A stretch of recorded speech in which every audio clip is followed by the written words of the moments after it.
بسم اللہ الرحمن الرحیم۔ السلام علیکم دوستو، دنیا بھر کی خبروں میں آج آپ سنیں گے، لیکن اس سے پہلے اگر ہو سکے تو لائک اور سبسکرائب کا بٹن ضرور دبا لیں۔ شکریہ۔ بنگلہ دیش کی وزیر اعظم شیخ حسینہ واجد طویل طلبہ تحریک کے نتیجے میں دوستوں مستعفی ہو کر بھارت بھاگ گئی تھی، لیکن ان کی مشکلات میں مزید اضافہ ہو چکا ہے۔ بھارتی میڈیا کا کہنا ہے کہ شیخ حسینہ واجد کا بھارت پہنچنے کے بعد اگلا پڑاؤ لندن تھا، جہاں وہ ممکنہ طور پر سیاسی پناہ کی درخواست دیتی اور یا پھر فن لینڈ ان کی اگلی منزل ہوتی۔ خیال ظاہر کیا جا رہا تھا کہ برطانیہ میں سیاسی پناہ ملنے تک شیخ حسینہ واجد بھارت میں کسی محفوظ مقام پر مقیم رہیں گی اور انہیں جلد برطانوی ویزا مل جائے گا۔ تاہم اب بھارتی میڈیا نے دعویٰ کیا ہے کہ نو منتخب برطانوی وزیر اعظم نے ملک کی پالیسی کے باعث ان کو سیاسی پناہ دینے سے معذرت کر لی ہے۔ اس نئی پالیسی کے تحت سیاسی پناہ کے متلاشیوں کو برطانیہ کی بجائے پہلے کسی دوسرے ملک میں عارضی قیام کرنا ہوتا ہے، جہاں اس کے چال چلن اور پناہ کے مقاصد اندازہ لگایا جاتا ہے اور پھر سیاسی پناہ دی جاتی ہے، جس کی وجہ سے برطانیہ نے فی الحال حسینہ واجد کو سیاسی پناہ دینے سے انکار کر دیا ہے۔ یہ بھی بتایا جا رہا ہے کہ امریکہ نے بھی شیخ حسینہ واجد کا ویزا منسوخ کر دیا ہے، تاہم اس حوالے سے امریکہ کی جانب سے کوئی تبصرہ سامنے نہیں آیا۔ دوستو، یہ بھی یاد رہے کہ گزشتہ روز امریکہ نے واضح کر دیا تھا کہ ان کی حکومت بنگلہ دیشی عوام کے ساتھ کھڑی ہے۔ مودی سرکار نے شیخ حسینہ واجد کی سابق حکومت کے ساتھ قائم دوستی کا بھرم رکھتے ہوئے انہیں کسی ملک میں سیاسی پناہ ملنے تک بھارت میں قیام کرنے کی اجازت دے دی ہے۔ بنگلہ دیش کی سابق وزیر اعظم شیخ حسینہ واجد، جیسا کہ دوستو ہم جانتے ہیں کہ ملک چھوڑ کر بھارت بھاگ چکی ہیں، جہاں سے ان کے لندن جانے کے امکانات بھی ابھی روشن نہیں ہوئے ہیں۔ تاہم موجودہ صورتحال میں ان کے بیٹے نے بیان جاری کرتے ہوئے موقف پیش کر دیا ہے۔ برطانوی نشریاتی ادارے کو دیے گئے ایک خصوصی انٹرویو میں حسینہ واجد کے بیٹے سجیو واجد نے کہا ہے کہ والدہ اپنے سیاسی واپسی کا کوئی ارادہ نہیں رکھتی اور اپنی سخت محنت کے بعد بہت مایوس ہیں کہ ایک اقلیت ان کے خلاف کھڑی ہوئی۔ سجیو واجد نے کہا کہ ان کی والدہ گزشتہ روز سے استعفے پر غور کر رہی تھی اور انہوں نے خاندان کے اصرار پر اپنے تحفظ کے لیے ملک چھوڑ دیا۔ اپنی والدہ کے دور کا دفاع کرتے ہوئے شیخ حسینہ واجد کے صاحبزادے کا کہنا تھا کہ انہوں نے بنگلہ دیش کی تقدیر بدل دی جب انہوں نے اقتدار سنبھالا۔ جب انہوں نے اقتدار سنبھالا تو یہ ریاست ناکامی سے دوچار تھی، یہ غریب ملک تھا، آج اسے ایشیا کا ٹائگر سمجھا جاتا ہے۔ وہ بہت مایوس ہیں۔ مظاہرین کے خلاف کریک ڈاؤن کے سوال پر جواب دیتے ہوئے ان کا کہنا تھا کہ آپ نے دیکھا کہ گزشتہ روز 13 پولیس اہلکاروں پر تشدد کر کے انہیں مار دیا گیا۔ آپ کا کیا خیال ہے کہ پولیس کو کیا کرنا چاہیے جب مشتعل مظاہرین اسے مار رہے ہوں؟ بنگلہ دیش کے صدر محمد شہاب الدین بنگلہ دیش نیشنلسٹ پارٹی BNP کی سربراہ خالدہ ضیاء کو جیل سے رہا کرنے کا حکم دے دیا ہے۔ بنگلہ دیش میں جاری کشیدگی کے درمیان دوستو یہ ایک تازہ اور مثبت پیشرفت سامنے آئی ہے۔ بنگلہ دیش کے صدر کی سیاسی رہنماؤں سے ملاقات ہوئی ہے، جس میں پارلیمنٹ کی تحلیل کے بعد عبوری حکومت کی تشکیل کا فیصلہ کیا گیا ہے۔ ملاقات کے بعد خالدہ ضیاء کی رہائی کا بھی حکم جاری کیا گیا۔ یاد رہے دوستو کہ خالدہ ضیاء سابق وزیر اعظم اور اپوزیشن جماعت BNP کی سربراہ ہیں اور انہیں ملک سے فرار ہو کر بھارت پہنچنے والی سابق وزیر اعظم شیخ حسینہ واجد کی حکومت نے جیل میں ڈالا تھا اور بعد میں گھر میں نظر بند کر دیا گیا تھا۔ خالدہ ضیاء کی طرف سے عوام سے پرامن رہنے کی اپیل بھی کی گئی ہے۔ بنگلہ دیش کی سابق وزیر اعظم حسینہ واجد کے شوہر عبدالواجد میاں ایک نیوکلیئر سائنسدان تھے اور پاکستان میں دوستو ایک اہم ادارے میں ملازمت بھی کرتے تھے۔ وہ 1963 میں کراچی کے اٹامک انرجی ریسرچ سینٹر یعنی AERC میں ملازمت کے بعد مزید تعلیم کے لیے بیرون ملک چلے گئے۔ بعد میں وہ 1969 میں وہ تعلیم حاصل کرنے کے لیے اٹلی چلے گئے اور بین الاقوامی مرکز برائے نظریاتی فزکس میں ایسوسی ایٹ شپ حاصل کی اور پھر کراچی کے نیوکلیئر پاور پلانٹ کے چیف سائنٹسٹ بھی رہے۔ تاہم سقوط ڈھاکہ کے بعد حالات تبدیل ہو گئے اور وہ بنگلہ دیش چلے گئے۔ محمد عبد الواجد کی حسینہ واجد سے شادی 1967 میں ہوئی تھی اور ان کا ایک بیٹا سجیو واجد اور ایک بیٹی سائمہ واجد بھی ہیں۔ شیخ حسینہ کے شوہر محمد عبد الواجد 9 مئی 2009 میں انتقال کر گئے۔ وہ شوگر کے باعث گردوں کے عارضے میں مبتلا ہو گئے تھے۔ بنگلہ دیش میں طلبہ تحریک کے نتیجے میں وزیر اعظم شیخ حسینہ واجد کا تختہ الٹنے کے بعد سابق وزراء اور افسران کی پکڑ دھکڑ دوستوں شروع ہو چکی ہے۔ عوامی لیگ کی حکومت کے وزیر برائے مواصلات، ٹیلی کمیونیکیشن اور انفارمیشن ٹیکنالوجی جنید احمد پالک اور سابق وزیر خارجہ محسن محمود کو منگل کو حضرت شاہ جلال انٹرنیشنل ایئرپورٹ پر حراست میں لے لیا گیا۔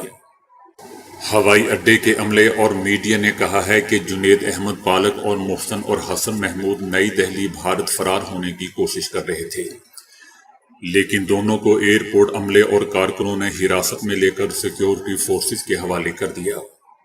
جیسا کہ ہم جانتے ہیں کہ شیخ حسینہ واجد خود بھی مستعفی ہونے کے بعد بھارت فرار ہو گئی تھی، جس کے بعد سے کئی وزراء اور عوامی لیگ کے سینئر رہنماؤں کے بیرون ملک فرار ہونے کی اطلاعات سامنے آ رہی ہیں۔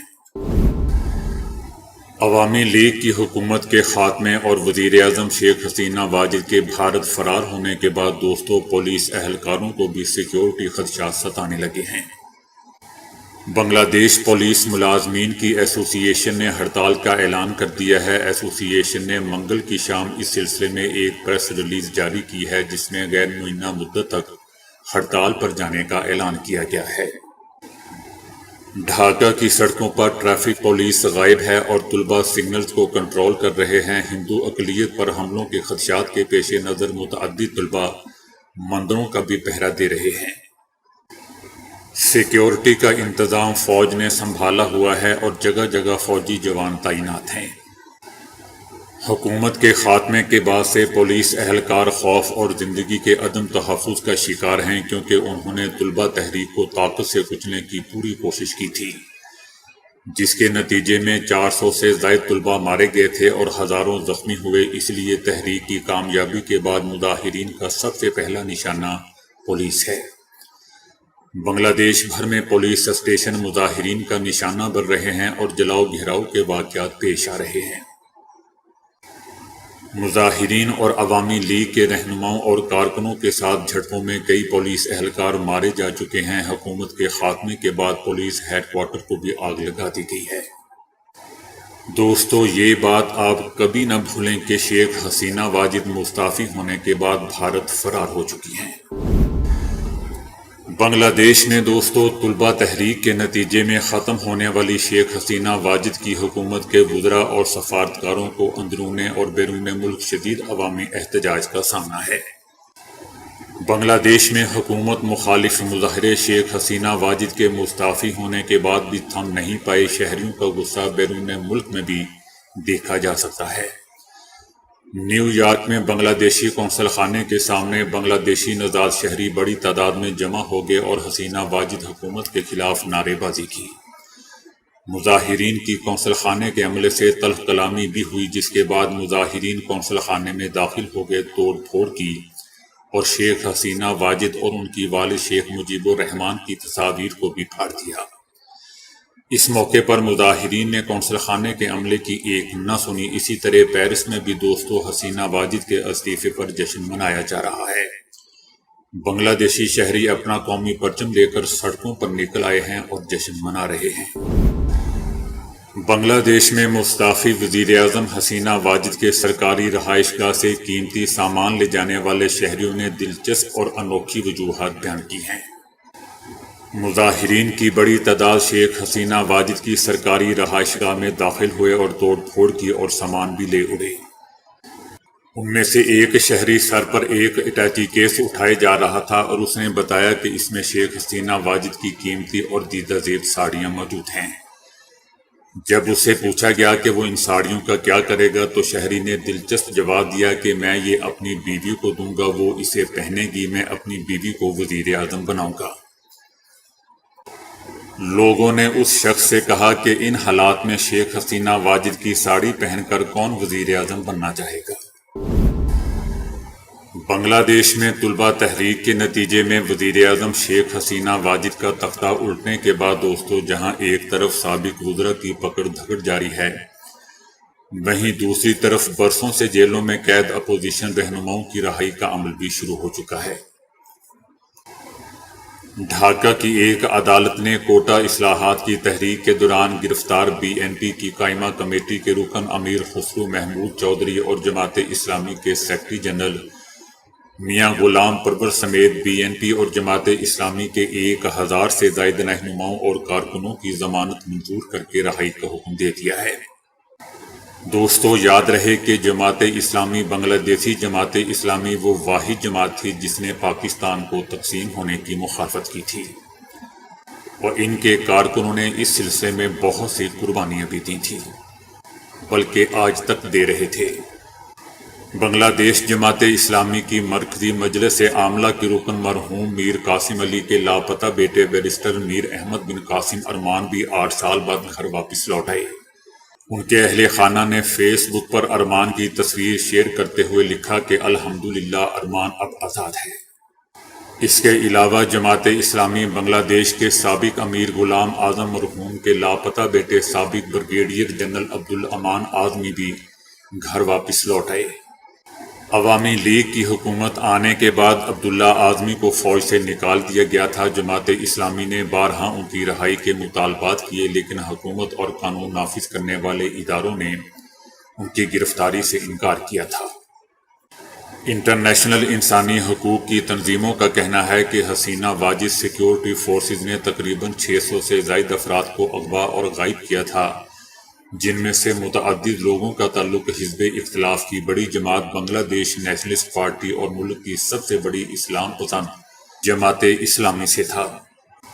جماعت اسلامی نے ڈھاکہ میں اپنا پارٹی دفتر 1 دہائی سے زیادہ عرصے تک بند رہنے کے بعد کھول دیا ہے۔ اسی کے ساتھ ساتھ جماعت کے طلبہ ونگ اسلامی چھاترا شبر کا ہیڈ آفس بھی دوبارہ کھول دیا گیا ہے۔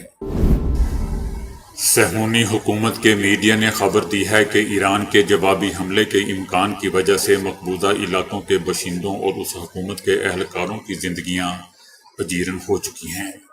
اسماعیل ہنیہ کو شہید کرنے کے بعد اسرائیل اس کارروائی کے جواب کا انتظار کر رہا ہے۔ صہیونی حکومت کی انٹیلیجنس سروسز بھی اپنے اتحادیوں کی مدد سے حملے کی نوعیت، مقصد اور وقت کے بارے میں اطلاعات حاصل کرنے کی کوشش کر رہے ہیں۔ صہیونی میڈیا نے سڑکوں کی خاموشی اور ہر صہیونی کے چہروں پر پریشانی کا ذکر کرتے ہوئے اسے کورونا کے دور کے حالات کا موازنہ کیا ہے۔ صہیونی میڈیا کراسنگ اور ہوائی اڈوں میں خلل، کئی پروازوں کی منسوخی اور مسافروں کی الجھنوں کے بارے میں بھی بات کر رہا ہے۔ شہید اسماعیل ہنیہ کی شہادت پر ایران کے قطعی جوابی حملے اور شہید فواد شکر کے شہادت پر حزب اللہ کے جوابی حملے کے بارے میں اسرائیلی حکومت کی بے چینی اور ذہنی الجھنوں میں روز بروز دوستوں اضافہ ہوتا جا رہا ہے۔ چائنا نے ہر قسم کی موسمیاتی شدت میں بھی اپنی رفتار برقرار رکھنے والی بلٹ ٹرین بنائی ہے جو -40 درجے سینٹی گریڈ میں بھی 350 کلومیٹر فی گھنٹے کی رفتار سے دوڑ سکتی ہے۔ اس ٹرین کو CR400 AFG کا نام دیا گیا ہے، جو فیوکسنگ ٹرین سیریز کا ایک حصہ ہے اور اسے 6 جنوری کو منظر عام پر لایا گیا۔ ٹرین کی پٹریاں اور نظام کو ہائی سپیڈ بنایا گیا ہے۔ چینی سرکاری railway company China railway Beijing group نے کہا ہے کہ انہوں نے ٹرین کو سرد ترین ماحول میں آزمایا ہے اور اس کے سارے نظام اچھی طرح کام کر رہے ہیں۔ سب سے اہم اس کا بریک سسٹم ہے جو انتہائی برفیلے اور سرد ماحول میں ناکام ہو جاتا ہے۔ اب اس ٹرین میں بریک کا نظام بالکل درست انداز میں کام کرے گا، جو کہ ایک اہم کامیابی ہے۔ سرد ترین علاقوں میں ٹرین کا بریکنگ سسٹم جام نہیں ہوگا اور وہ ٹرین کو دھیرے دھیرے آگے پیچھے سرکاتا رہے گا اور یوں منجمد ہونے سے بچ جائے گا۔ جرمنی نے ہائیڈروجن سے چلنے والی گاڑیوں کے لیے ٹوتھ پیسٹ جیسا سرمئی پاور پیسٹ ایجاد کر لیا ہے، جس کے بارے میں ان کا کہنا ہے کہ یہ روایتی بیٹری کے مقابلے میں 10 گنا زیادہ توانائی ذخیرہ کر سکتا ہے۔ دوستو، جیسا کہ ہم جانتے ہیں کہ ہائیڈروجن اور آکسیجن کے آپس میں ملنے سے پانی بنتا ہے اور توانائی خارج ہوتی ہے، جسے بجلی میں تبدیل کر کے مختلف کام کے لیے استعمال کیا جاتا ہے۔ دنیا کے بیشتر ایندھنی ذخیرہ خانے یعنی فیول سیلز اسی اصول پر کام کرتے ہیں، لیکن ان میں ہائیڈروجن کو خصوصی سلنڈروں میں کرہ ہوائی سے 700 گنا زیادہ دباؤ پر محفوظ رکھنا پڑتا ہے، جو نہ صرف بہت مشکل بلکہ انتہائی مہنگا سودا بھی ہے۔ جرمنی کے ماہرین نے پاور پیسٹ کی شکل میں یہ مسئلہ حل کیا ہے۔ پاور پیسٹ کو عام دباؤ اور درجہ حرارت پر بآسانی محفوظ کیا جا سکتا ہے، جس کی بدولت یہ بڑی گاڑیوں کے علاوہ آلودگی سے پاک موٹر سائیکلوں تک میں استعمال کے قابل ہو سکے گا۔